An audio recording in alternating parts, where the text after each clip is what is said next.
नमस्कार। GSM college से मैं वंदना आज फिर आपके समक्ष हाजिर हूँ। और आज जो मैं फिर एक बार हम सबकी ज़िंदगी में आज जो मानसिक उथल पुथल होती है उसमें एक जो दशा आ जाती है अंतर्द्वंद की, उस विषय पर चर्चा करूँगी। आज इस वीडियो में मैं व्यक्ति की अंतर्द्वंद स्थिति को जो है समझने का प्रयास करेंगे हम लोग, जिसमें हम ये जानेंगे कि क्या ये तनाव का ही एक रूप है या ये व्यक्ति की कुछ और स्थिति को बयान करता है। मनुष्य जो है वो आवश्यकताओं और समस्याओं का एक जो है रूप कहना चाहिए। इसके अंदर जो है व्यक्ति के अंदर अनेक इच्छाएं, आवश्यकताएं, रुचियां, प्रेरणाएं, बहुत सारी जो हैं मानसिक अभिव्यक्तियां होती हैं, संवेग होते हैं। लेकिन आवश्यक नहीं है कि सारी इच्छाएं जो हैं मनुष्य की पूरी हो ही जाएं। इनकी पूर्ति करते समय उसे क्या होता है, वातावरण में, पर्यावरण में कुछ विरोधी शक्तियों का सामना करना पड़ता है, जिससे उसके मन में जो है एक प्रकार का संघर्ष उत्पन्न होता है, जिसे हम अंतर्द्वंद कह सकते हैं, परिस्थिति के अनुसार तनाव कह सकते हैं, बेचैनी कह सकते हैं, कोई भी नाम दे सकते हैं। तो अंतर्द्वंद कौन सी स्थिति को कहेंगे, इसको अगर हम सामान्य अर्थ में समझें तो क्या करें और क्या ना करें की जो मानसिक दशा होती है उसे हम अंतर्द्वंद की जो है संज्ञा दे देते हैं। तनाव में तो व्यक्ति लक्ष्य को प्राप्त करने के लिए क्रियाशील होता है, क्योंकि जब क्रियाशील होगा तभी जो है उसका निवारण हो जाएगा तनाव का, और उसके ईगो को संतुष्टि मिल जाती है, यानी उसको एक संतुष्टि मिलती है। इसमें असंतुष्टि का भाव नहीं होता है। हालांकि क्रियाशील होने पर सफल होना या ना होना ये अलग बात है, लेकिन अंतर्द्वंद में क्या होता है, ये एक अलग तरीके का अनुभव है। अंतर्द्वंद का अर्थ है किन्हीं दो या अधिक कारणों में द्वंद्व होना, जिसमें व्यक्ति यह विचार करता है कि क्या करे क्या ना करे। छोटे बच्चे को भी देखें तो वो भी अंतर्द्वंद से जो है अछूता नहीं रहता है। जब वह यह अनुभव करता है कि माँ उसे खेलने देगी या नहीं खेलने देगी, या यदि पिता ने उसे बाहर जाने के लिए मना कर दिया है तो वो यह सोचता है कि वह बाहर जाए या ना जाए। तो ये जो स्थिति है वही अंतर्द्वंद है, क्योंकि दोनों ही परिस्थितियाँ कैसी हैं, विपरीत हैं, यानी जाना और ना जाना। और दोनों में ही क्या है, उसकी स्वयं की इच्छा का कार्य जो है वो गौड़ हो जाता है, क्योंकि दोनों ही चीज़ें सही होती हैं और या दोनों ही चीज़ें गलत होती हैं। अतः अंतर्द्वंद को हम इस तरीके से भी कह सकते हैं कि अंतर्द्वंद में व्यक्ति को दो बिल्कुल परस्पर विपरीत वस्तुओं में से किसी एक को चुनकर जो है अपना अंतर्द्वंद समाप्त करना पड़ता है, यानी अपने आप को संतुलित दशा में लाने के लिए उसे उन दोनों में से किसी एक क्रिया को करना पड़ता है। अब चाहे भले उसे आत्मसंतुष्टि मिले या ना मिले। अब अंतर्द्वंद को और समझने के लिए मैंने यहाँ दो मनोवैज्ञानिकों की परिभाषाएं ली हैं, जिनको देख लेते हैं। तो पहली परिभाषा जो है वो लेज़ारस के अनुसार है। लेज़ारस मनोवैज्ञानिक क्या कहते हैं कि अंतर्द्वंद उस समय उत्पन्न होता है जब एक व्यक्ति को दो असंगत अथवा पारस्परिक रूप से विरोधी आवश्यकताओं की पूर्ति को प्राय एक ही समय में पूरा करना पड़ता है, या करने की उसको क्या है, कोशिश करने के लिए कहा जाता है। अथवा जब विवश होकर एक आवश्यकता की पूर्ति करने पर जो है वो दूसरी आवश्यकता की पूर्ति कर पाना क्या हो गया, अब असंभव हो जाता है। इसको हम कौन सी स्थिति कहेंगे, अंतर्द्वंद की स्थिति। जब हम एक आवश्यकता की पूर्ति कर लें तो दूसरी आवश्यकता की पूर्ति कर पाना असंभव हो जाएगा। उदाहरण जो शिशु का दिया था, यदि वह बाहर जाता है तो पिता की आज्ञा का उल्लंघन होता है, और अगर नहीं जाता है तो उसके मन की इच्छा पूरी नहीं होती है, क्योंकि वह बाहर जाकर खेलना चाहता है। बोरिंग तथा अन्य के अनुसार देख लेते हैं कि जो बोरिंग ने अपने सहयोगियों के साथ अंतर्द्वंद को स्पष्ट करते हुए लिखा कि द्वंद्व व्यक्ति की वह अवस्था है जिसमें विरोधी तथ्य, समान शक्तियाँ, प्रेरणाएं एक ही समय में कार्यरत होती हैं। तो जब एक ही समय में दो चीज़ें या दो से अधिक चीज़ें कार्यरत होंगी तो जाहिर सी बात है कि व्यक्ति के अंदर जो है मानसिक उथल पुथल होगी कि वह कौन सी चीज़ पहले करे, कौन सी बाद में, या क्या करे और क्या ना करे। कर्ट लेविन की भी देख लेते हैं, उन्होंने क्या कहा है। कर्ट लेविन कहते हैं कि व्यक्ति के जीवन क्षेत्र में ऐसी अवस्था जब आकर्षण और विकर्षण उत्पन्न करने वाली दोनों शक्तियां समान हों, अंतर्द्वंद की अवस्था है जो कि स्वाभाविक है। यानी कि ये एक प्राकृतिक क्रिया है अंतर्द्वंद की स्थिति, लेकिन जब व्यक्ति बहुत ज़्यादा अंतर्द्वंद की स्थिति में रहेगा तो वह मानसिक रोगी होने की उसकी संभावना उतनी ही बढ़ जाती है। जो लेविन है उन्होंने जो है लगभग 3 तरीके की अंतर्द्वंद की अवस्थाएं बताई हैं।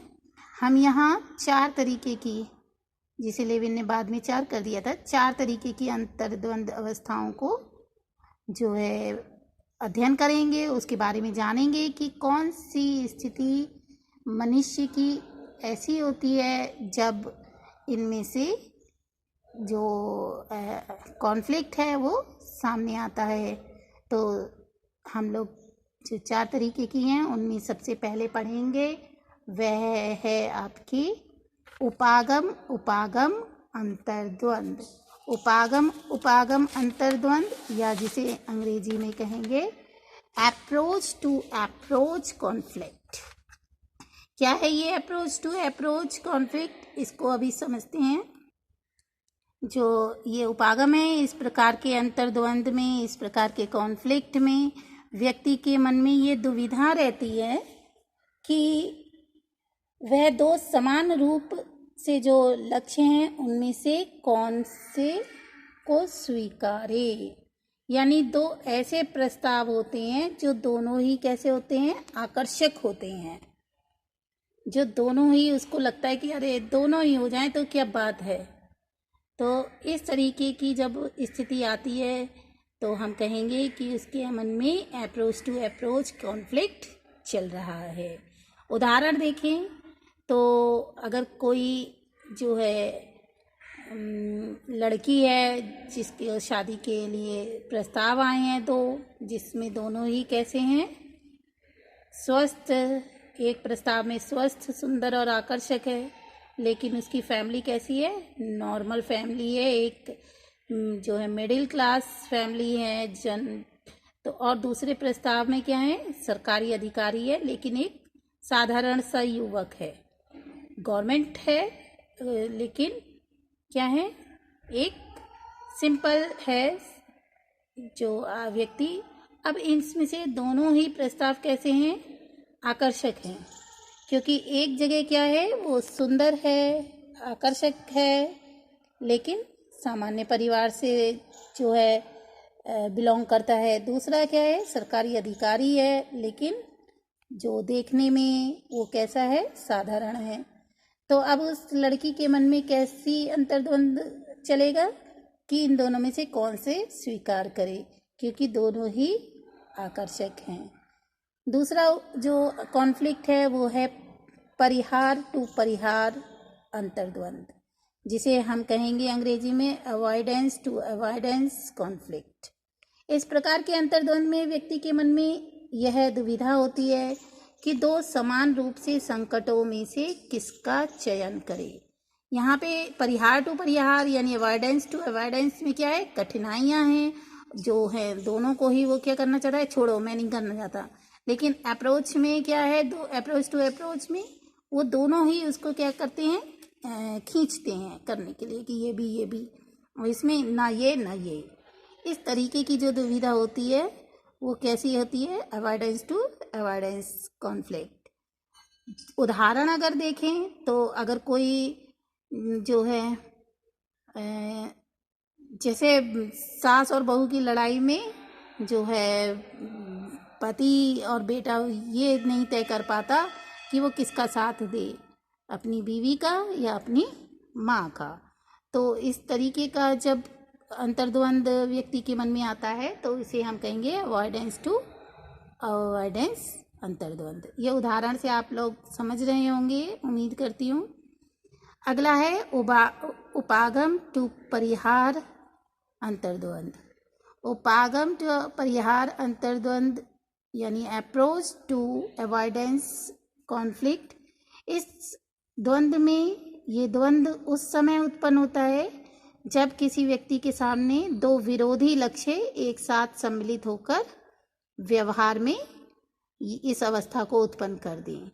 अगर इसको हम उदाहरण से समझें तो अगर हम एक डायबिटिक पेशेंट को ले लें तो उसके सामने मिठाई रखी हो तो वो क्या होगा कि मिठाई खाऊं या नहीं खाऊं, क्योंकि खाऊंगा तो डायबिटीज़ बढ़ जाएगी और जो है नहीं खाता हूँ तो मेरे मन में बहुत बेचैनी रहेगी, फिर मेरे अंदर तनाव उत्पन्न हो सकता है। अगला है द्विस्तरीय उपागम परिहार अंतर्द्वंद यानी डबल लेवल का अप्रोच अवॉइडेंस कॉन्फ्लिक्ट। इस तरीके के अंतर्द्वंद की स्थिति में व्यक्ति जो है दो सुविधाओं में फंस जाता है और उसे किसी भी प्रकार का निर्णय लेने में क्या है, संतुष्टि के साथ साथ क्या है, असंतुष्टि भी मिलती है। यानी दूसरी जो सुविधा है उसको ना कर पाने का जो दुख, जो कष्ट है वो उसको इसमें मिलता है।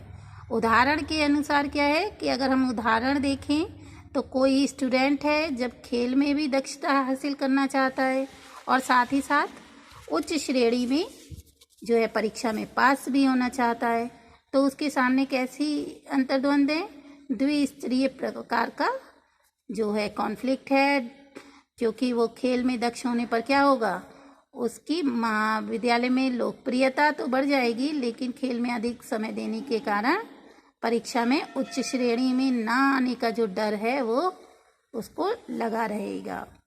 और अगर वो शैक्षिक उपलब्धि से माता पिता को प्रसन्न करता है तो उसकी जो खेल मित्र हैं उससे दूरी बढ़ जाएगी। तो इस तरीके से हमने देखा कि हम चार तरीके के, हमारी ज़िंदगी में चार तरीके के अंतर्द्वंद सामने आते हैं। इस तरीके से आप अपने मन की दुविधाओं को ये देख सकते हैं कि मैं इस वक्त किस श्रेणी की दुविधा में फंसा हुआ हूँ।